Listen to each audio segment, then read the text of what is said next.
So I'm making this video because if you're trying desperately to get your ex back because you think that's the one and you just need that one more chance, chances are while you're trying to win them back, you're going to fall into this trap at one of 4 different stages.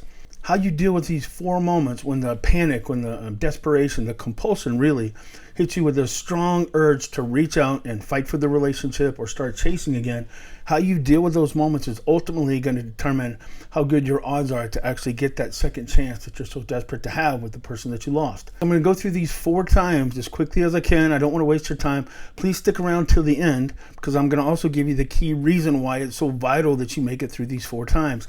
The more you're prepared for it, the more you expect this punch in the gut or this whisper in the ear, it'll feel like the universe is telling you now is the time, now is the key moment. And if you don't listen to this little voice, then you're going to miss your chance and they're going to float away from you forever. But sometimes the key to making it through that compulsion, that desperation stage, is understanding why it's hitting you, anticipating when it's going to hit you the hardest. And the reason it's vital that you understand when these compulsions hit you to not give in to them is because that will consistently, that's what I see most consistently, sabotages somebody's attempt to get that second chance. So the first one is the most obvious, and a lot of times it's the strongest compulsion right after the breakup happens, especially if you didn't see it coming. We're wired, it's part of our nature. If somebody gives us a consistent sense of value, a consistent sense of worth, a sense of importance, and especially if we trust that they really know us, then we get blindsided if they can swiftly go from idealizing us and considering us the love of their life to now being sure that they not only don't want to be with us, but they're quite confident we're the one person they're certain they don't want to end up with. That gets worse if they not only feel relief from the breakup, but a lot of times after they break up with you, it seems like somebody's giving them a new lease on life. They don't just have relief from the breakup, they seem like they've been unchained. They feel like this is a new level, this is a new life. They might go to the beach, they might go to the mountaintop and, oh look, I'm free. So the level of happiness or exhilaration they might feel from letting you go can really trigger even more of a sense of loss, more of a sense of confusion. If you don't see the breakup coming and you go from being the love of their life to the one person they don't want in their life, then it really kind of causes all these physiological changes too. You get serotonin, dopamine, adrenaline, norepinephrine, cortisol. All of those hormones just start playing havoc with your body. Vasopressin is another one. So it feels like somebody's just giving you a depression cocktail. It's like somebody's giving you a straight feed into some kind of a drug that just makes you feel hopeless. It makes you feel broken. It not only makes you feel rejected, it can make you feel unwantable. We're wired, if somebody views us with importance and suddenly stops giving us that sense of value, it's an ego wound. And the ego is not a bad thing. Everybody has an ego. Even if you're not a vain person, you have a sense of self-worth, hopefully. Well, that sense of self-worth has just been shredded. Not only from their rejection of you, but from the happiness that they seem to be showing because they've lost you. It's like you're mentally and emotionally going through shock and awe. You're being rattled. Your sense of self-worth, your present is rocked. Your feelings of the past when you thought they loved you gets torn to shreds. If they really loved you in the past, they would be with you in the present. Your present, your past, your future now seems full of dread. It feels hopeless. It feels like any life that you have without them is your second prize. It's your consolation prize. You feel like you can't be the best version of yourself unless you're with them. Being with them is tied to your best life and the best you. So all of it feels like it's being ripped away at once. That creates a panic that leaves you desperately searching for the cause. So you'll start hyper-examining yourself, the relationship, and them. It's like your mind turns into the CSI of relationships trying to find what caused the death of this love, and you'll be hypercritical of yourself, your tone, your decisions, even reasonable decisions. If the person that just broke up with you wasn't thrilled with them, you'll start chalking up as a mistake that you made. If I had just gotten that moment right, if I had just said this in that moment of anger, if I had just given her this or him this when they told me how much they needed it. So you're really going to be beating yourself up and coming to all these revelations, these sincere moments of self-honesty where you're really taking accountability for how you could have been a better person, how you could have been a better partner or wife or husband or girlfriend. You're going to create this pile of evidence, this discovery, these insights. Now you have a strong compulsion to reach out to them and share all these insights, all these revelations that you've come to as a result of the pain. Pain is a powerful motivator to find a solution. Look at it this way. If you were tied to a stake and being burned alive, if you were drowning in a lake, your mind is activated looking for means of escape. Well, right now you might not be in physical danger, but your mind doesn't know the difference. You're in so much emotional pain that it feels like physical agony. You're in a state of crisis. Your mind is coming alive and in a very impressive way overanalyzing every detail of the time that you were with them. You're looking for the mistake. Your mind is a biased person in this whole situation now. It's trying to find all the ways you screwed up because it's looking for things that can change. You can't change it if they just turned out to be an inconsistent, untrustworthy, disloyal tramp or a moron or a douchebag. So you're instinctively hoping it's your fault. You can change what you got wrong. So you'll find a mountain of evidence of things you could have been better at, ways you could have handled the situation or the relationship better. Some of it will be real, some of it will be authentic, some of it will be your pain looking for ways to justify the breakup. The problem is everything is being fueled by desperation, by this inner need to stop the pain, to repair things, to put things back to normal so you can feel like you can literally breathe again. So your actions, your revelations, and your communication is all covered in a sense of weakness, dependence, and I'm sorry to say this, but desperation is not attractive. You think it's meaningful insight. You think your pain and all the things that you've realized you could do better kind of put into one package is strong evidence to them that if they come back, they'll get an even better version of you. And you remember at one point they were happy with you. Well, if they were happy with the former version of you, they should be thrilled with this new, improved, enlightened, humbled, enthusiastically changing version of you that you are now. All you have to do is find a way to let them know what you've realized, what you've discovered. Once they realize how many lights have turned on with you, they'll happily come back to the better version of you, and the two of you can be happier than you ever were before. But they're not hearing strength. They're not hearing loyalty. They're not hearing honest insight. They're not hearing valuable self-discovery. What they're hearing is that you're trying to persuade them to come back and put the chains of a relationship back on. And I hate to be blunt, but they feel free breaking up with you. Most of the time when somebody ends a relationship, especially a meaningful one, they've convinced themselves that, as hard as this is to hear, life without you is better in some way. More freeing, more exciting, more unknown, more mysterious. But they also get the ego boost of being the one to end the relationship, so they're ending it on a power note. You're asking them to give away that moment of empowerment, to give back that sense of pride, that sense of strength, that sense of excitement about this new stage of their life, and step back into a relationship that they just felt stronger for walking away from. And why should they do that? Because you're in pain? Because you've realized all the things that you were lacking in, and you've realized all the things that was amazing about them? Well, they're already feeling amazing. They don't need to step back into a relationship with you to hold on to that sense of self-improvement, to that sense of excitement about their own life.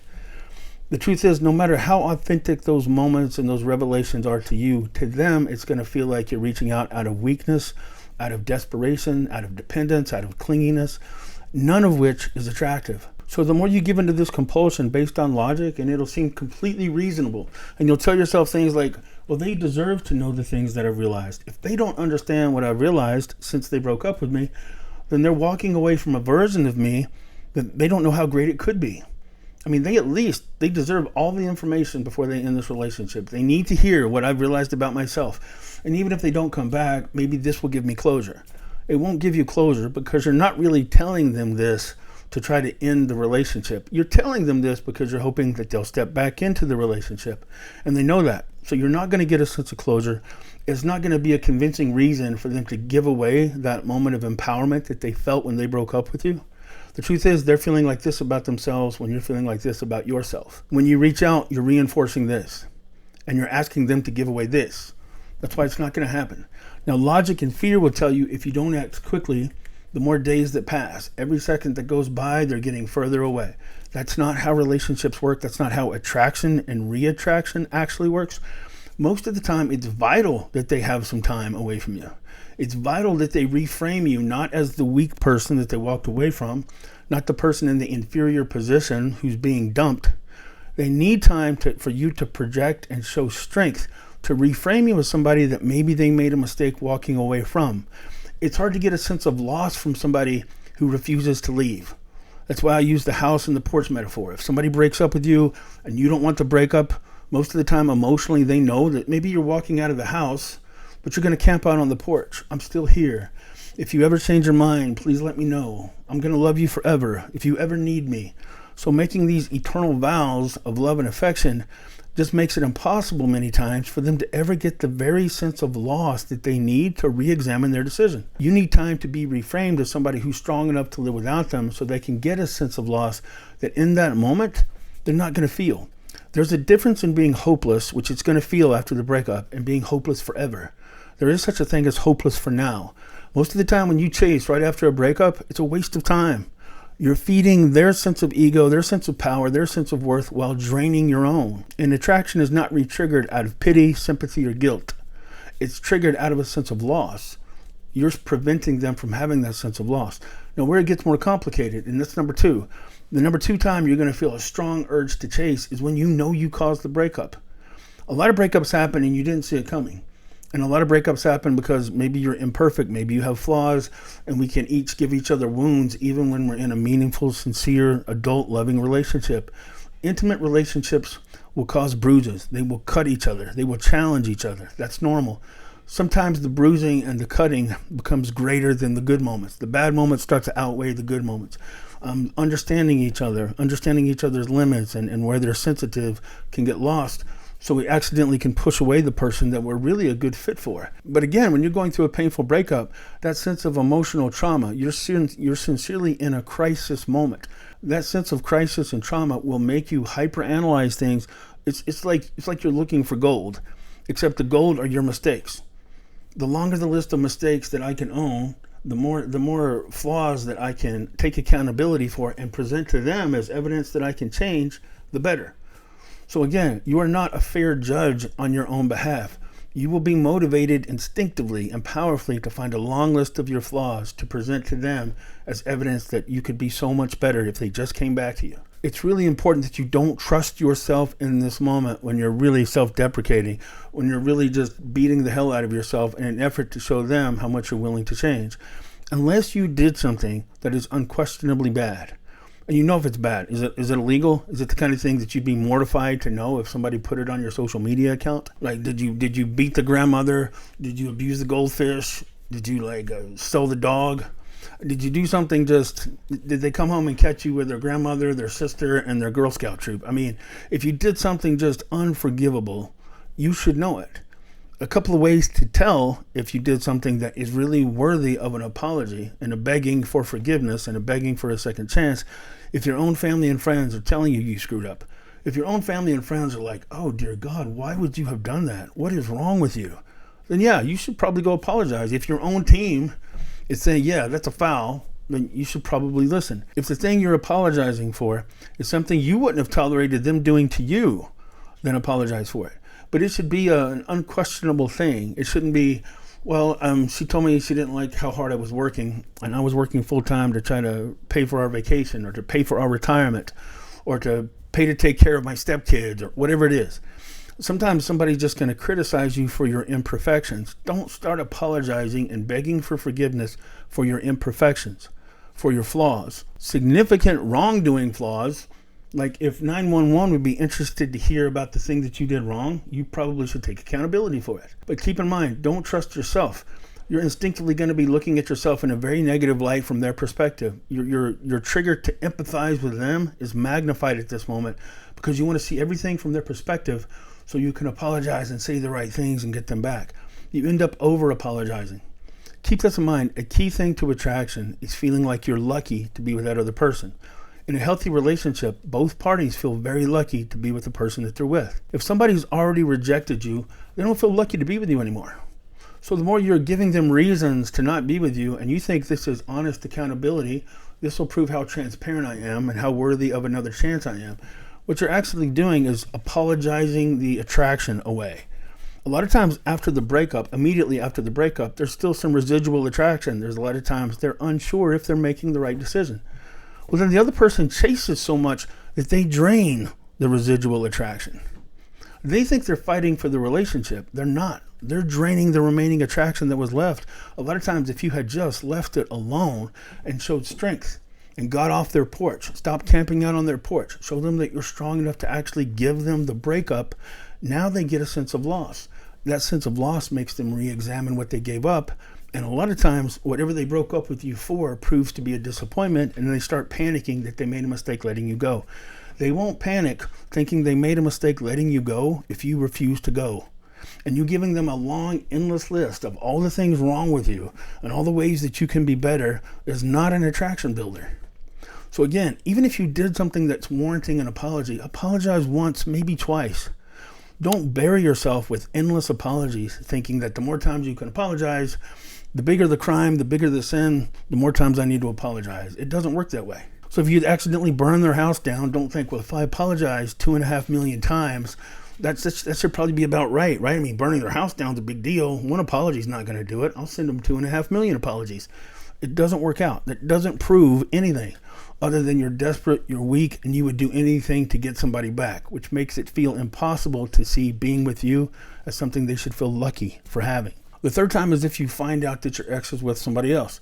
The instinct to fight for them, the instinct to sabotage the other relationship. I have clients all the time that will call me and say, I found out they were with somebody and it just freaked me out. I didn't even know how much I loved them until I saw that they were with somebody else. And then I realized all the mistakes I made and I had to tell them. I realized all the things I wish I had done right. Now this new person is willing to give them what I wasn't willing to give them. So I have to reach out to them and share with them all this regret, all these lessons that I've learned and how much I'm ready to give them what they always deserved. If they broke up with you and you start chasing, their ego is going to get overinflated even more. Now, breaking up with you alone makes the ego get bigger. I'm stronger. I'm in the power position. I don't need that person, but that person still feels like they need me. The ego gets bigger. If somebody else comes into the picture, that ego gets even bigger. They already feel good about themselves walking away from you, and now they're in limerence with a new person. That new limerence is addictive, and it's not a fair fight. You might be a better person in every way than the person they're with now, but the person they're with now is in limerence. It's triggered limerence. Limerence is triggered when it's new, when you don't see the flaws, so they're almost perfected. They're almost framed as the flawless person, as the soulmate. It's exciting. And in a lot of ways, especially if they monkey branch from you to that new person, they're with somebody that's a little bit forbidden. It's a little exciting. It's a little bit unknown. You reaching out with a long list of all the things that you did wrong and all the ways that you suck and all the ways that you're flawed, but promise to do better is only going to boost that sense of ego and magnify this new limerence that they have with the other person. In other words, you're letting them know, hey, while you're in the house with somebody else, I'm still on the porch. Even you being with somebody else wasn't enough for me to have enough dignity and strength and self-worth to walk away. So even while you're with somebody else, here's all the reasons why you should be with me. And hey, take your time. I'll be waiting out here on the porch comfortably. You just tell me when you're ready. That's not going to do anything. Give them a chance. Give them a chance to have the disappointment that comes when limerence fades. Limerence usually passes within that 3 to 6 months period, but it can last up to 18 months. One of the things that magnifies limerence with the new person is being pursued by you. In other words, if you keep chasing them, you're more and more romanticizing that new relationship. You're more and more accidentally framing that other person as the winner and reinforcing that you're the loser. And you make it impossible for them to get a sense of loss from you because, again, it's like you're constantly reminding them, hey, I'm not going anywhere. Hey, good news. I found 20 other things that I screwed up. I found 20 other things about me that make me not the best guy for you. But since I realized it, I'll change and you should come back. So the last thing you want to do while they're in limerence with somebody else, romanticizing and idealizing that other person, is keep handing them reasons why they did the right thing by breaking up with you. Hey, since we've been apart, I realized I did this wrong, this wrong, this wrong, and this wrong. Hey, I'm just giving you notes. I'm sorry, I didn't mean to interrupt. Go about your date. I'm still on the porch. I'm still studying all the ways that I screwed up losing you. You're accidentally reframing yourself as somebody that they're not lucky to be with. They were gracious to give you the first chance. You're making it impossible for them to have a sense of loss from you because you're basically promising that they can't lose you. You can chase somebody so much after a breakup that they start to view you as unlosable. If they view you as somebody they can't lose the affection for, no matter how many times they disrespect, no matter how many times they walk away from, now you're getting to the realm of almost impossible to re-trigger attraction. So take a deep breath and don't watch. This is the one stage out of all the stages in a relationship or a breakup in a relationship. You don't want to start hyper monitoring your ex while they're in a relationship with somebody new because you will believe all the worst things. You're watching their relationship at its peak. Most relationships peak early on. That honeymoon phase, it's called that for a reason. So you're watching, trying to logically and honestly decide if you have any chance, and you're watching them at a point in time when this new relationship is at its peak, it's at its zenith. And now you're trying to judge the rest of your life and the future based on this moment. Well, if they're in limits with the other person, I'll go ahead and tell you, it looks like they're going to go the distance. If there was somebody else after they broke up with you and limerence is triggered with that new person, of course it's going to look like they found the love of their life. Of course it's going to feel hopeless. So don't look. I promise there's a good chance when they were with you early on, it looked like they were going to stay with you forever. There's a good chance they told you that you were their soulmate, they would love you forever, and they were afraid of losing you. But time changed things. Reality didn't seem to live up to this fantasy version of being with you.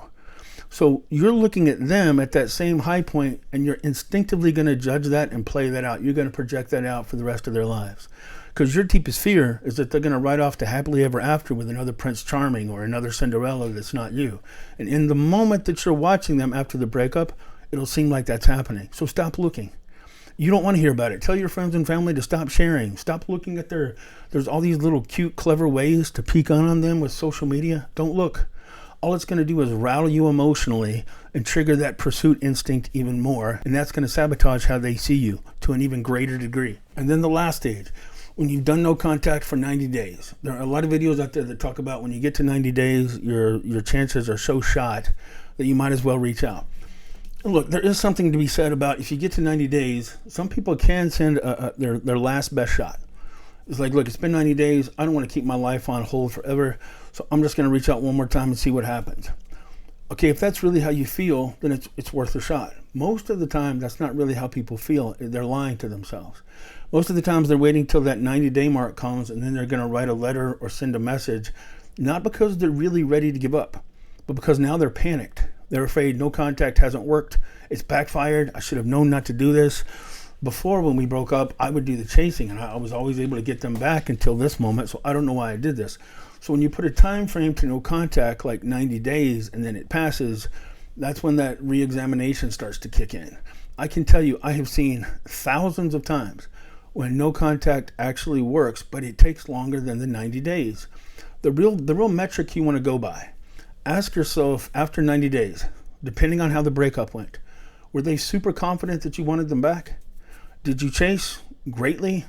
Did you plead? Did you beg? How long were the two of you together? If the two of you were together over 2 years and they go quiet for 90 days, that's not so unexpected. Because you were together long enough that when they broke up with you, they were confident that you loved them. The more confident they are that you love them, the more confident they are that they could have you back, the longer it's going to take for them to get a sense of loss. So especially if you chased, and most people at the moment of breakup, a lot of people have never even heard of no contact, and even if they have, that moment of breakup catches them off guard. So of course they're going to offer resistance. Of course they're going to try to talk that person out of it. Desperation and pain does that to you. But the more confident your ex is that they could have you back, the longer no contact is going to take. So take a deep breath. 90 days doesn't mean it's over. I hope people will post on this. A lot of times people don't post the positive stories, but I can tell you, I promise you, I've personally lived through it twice. But I've seen it happen thousands of times that no contact actually works. Stopping the chase, stopping the pursuit, even past 90 days is key sometimes to bringing them back. So a lot of times you've spent 90 days proving you're really just starting to give them the feelings that you're strong enough to live without them. 90 days a lot of times is enough time for that new relationship to start to lose its luster, to prove that it's not as perfect as they thought it was going to be. So a lot of times it's right around that 90 days that they're just starting to second guess the decision. They're just starting to feel some fear that they've lost you. And just as they're starting to feel that, you reach out with this plea for them to come back. Their ego goes back up, how they view you goes back down, and they get the reassurance that they were looking for. And most of the time when you send it, you're not really sending it as closure. You're sending it as a desperate plea, as a last play, a final gambit to try to get them to come back. And you'll know it because if you get a silent response or you get a negative response, your heart's going to break all over again. And then you're going to beat yourself up. I just spent 90 days proving that I was strong enough to live without them, and then I sabotaged it for just a brief moment of hope that backfired so badly. So I recommend people don't do it. I don't even like the closure message until you get around that 6-month mark, because again, your brain will lie to you. Your brain will tell you, this is me just giving my last shot. I'm going to send this message, and if they don't respond to me, then I really will move on. Well, chances are, again, you're not really ready to move on. You're trying to justify it to yourself, because doing nothing is painful when you're in pain. You've been in pain for 90 days. You feel like you've kind of earned the right to give it that shot. So you take your shot, but when it doesn't turn out, when it doesn't play out the way that you hoped it would, now you go back into depression, and now you're beating yourself up more. And you just let them know that, hey, this whole 90 days I've been quiet, I've secretly still been on the porch. So they still don't have the sense of loss that they need to start re-examining to lead to re-attraction. Now, the key reason all of this matters is that the number one most attractive quality that makes people come back to their ex is understanding that that ex is still strong, is still resilient, is still capable of an exceptional life without them. A lot of times during that breakup, they get that moment of relief, so their ego goes up, how they're viewing you goes down. The pain that they see in your eyes when you're trying to resist or when they know you didn't want to break up, even if they feel bad for you, it boosts them up a little bit.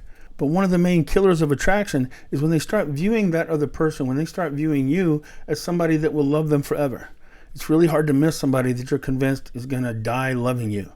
So even after 90 days, if you reach out, you've just reinforced the idea that you'll never get over them. Now, chances are you will. But in that moment, it feels like you're unlosable. So they can keep you in their pocket as a safety net. But it's like emotionally, a lot of times that ex will say, well, if I ever do get desperate, I can go back to them. But I think I can do better. You're encouraging that part of them that thinks they can do better than you by acting like you'd be super lucky for them to give you another chance. And just keep this core truth in mind. Projecting unexpected strength is infinitely more attractive and more effective at winning somebody back than endless pursuit. Endless pursuit makes it impossible for them to view you as somebody they're lucky to be with. One of the strange things about love, we want to be a part of an exceptional life, part of an exceptional journey. We don't want to actually be the center of that importance. Like we think our ego, you would think, would like to be worshipped, but it turns out if we are the single most important thing in somebody else's life, that's too much emotional dependence on us. It's not attractive. Most of us want to be with somebody who loves us and wants to be with us and feels lucky to be with us, but we don't want to be the center of anybody's world.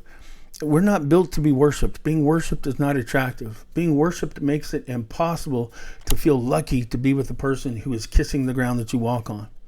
You want to be with somebody that's exciting and exceptional and is going to give you an amazing adventure in life. You don't want to be the source of the amazing adventure.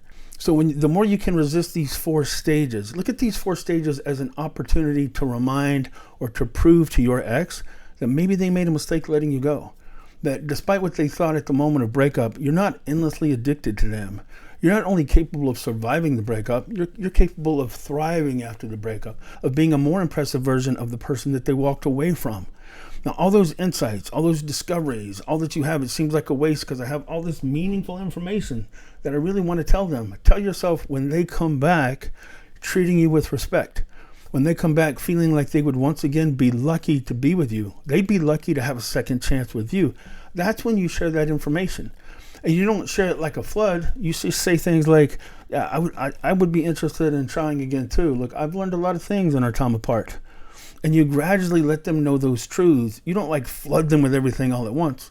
If you flood them with everything all at once, again, you're reinforcing the idea that they're the ultimate prize. Oh, goody for you. You lucked up and ended up with them. So I hope this makes sense. And I know, again, every situation has got different details, and details matter. Details are important. So if I can help, you can find me at realcoachken.com. And I'm happy to talk with you and go over the details of your situation and come up with a strategy or at least an understanding of what happened so that you can have an understanding of maybe the best next steps when you're stuck in something as painful as a breakup that you didn't see coming. So thanks for watching, and please let me know if I can help. Take care.